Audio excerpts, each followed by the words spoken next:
तर आपण या ठिकाणी हे दोन वाक्य इंग्रजीमध्ये बनवणार आहोत अतिशय सोप्या पद्धतीने. आता बघा वाक्य काय आहेत. संध्या पत्र लिहित आहे. या ठिकाणी लिहित आहे म्हणजे लिहिण्याची क्रिया सुरू आहे, म्हणून या ठिकाणी वर्तमान काळ आहे आणि लिहिण्याची क्रिया चालू असल्यामुळे चालू वर्तमान काळ आहे. चालू वर्तमान काळ त्यालाच इंग्रजीमध्ये प्रेझेंट कंटिन्युअस टेन्स म्हणतात. आणि दुसरं वाक्य बघा. संध्याने पत्र लिहिले. लिहिले म्हणजे इथे भूतकाळ आहे परंतु साधा भूतकाळ आहे, त्यालाच इंग्रजीमध्ये म्हणतात सिंपल पास्ट टेन्स. चला तर वाक्य बनवूया. आता संध्या पत्र लिहित आहे. आता हे वाक्य कसं होईल तुम्ही तुमच्या मनामध्ये अगोदर तयार करा. मी तर इथं बनवून दाखवत आहे लगेच. बघा तुम्ही अगोदर मनात तयार करा आणि असंच येतंय का पहा. काय करायचं आहे. पहिल्या शब्दाला 1 क्रमांक द्यायचा, नंतर जायचं डायरेक्ट शेवटच्या शब्दाकडे आणि त्याला द्यायचा 2 क्रमांक. इथून मागे उलट क्रमाने क्रमांक देता द्यायचं. बघा आता इथं 2 दिला, मग इथं 3 आणि इथं 4 क्रमांक द्यायचा. चला बनवूया वाक्य. आता संध्याला संध्या इंग्रजीमध्ये लिहून घ्यायचं. SANDHYA संध्या.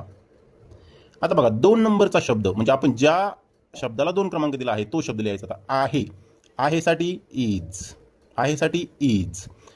लिहित. आता बघा लिहित. लिहिणे म्हणजे राईट आणि लिहित आहे लिहिण्याची क्रिया चालू आहे म्हणून रायटिंग. WRITING writing. आणि 4 नंबरला काय आहे. पत्र म्हणून पत्रसाठी काय असतं इंग्रजीमध्ये अ लेटर. A letter. पहा पहिलं वाक्य आपण बनवलेलं आहे. आता दुसरं वाक्य बघा. आता इथं बघा इज आणि मुख्य क्रियापदाला ING प्रत्यय असल्यामुळे लगेच ओळखू येतं की हे वाक्य प्रेझेंट कंटिन्युअस आहे. ओळखण्याची ही पद्धत आहे बघा. ह्या 2 गोष्टी लक्षात ठेवायच्या. चला आता संध्याने पत्र लिहिले याच्यामध्ये आहे साधा भूतकाळ म्हणजेच सिंपल पास्ट टेन्स.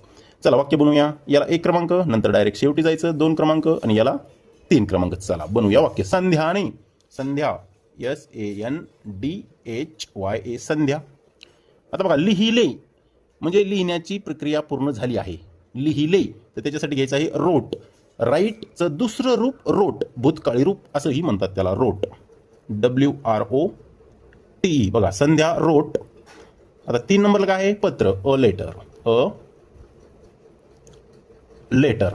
पहा एवढ्या सोप्या पद्धतीने बनवता येतात. तुम्हाला आणखीन व्हिडिओ पाहिजे असतील तर प्रोफाईलवर टच करून तुम्ही जास्तीत जास्त व्हिडिओ पाहू शकता. धन्यवाद.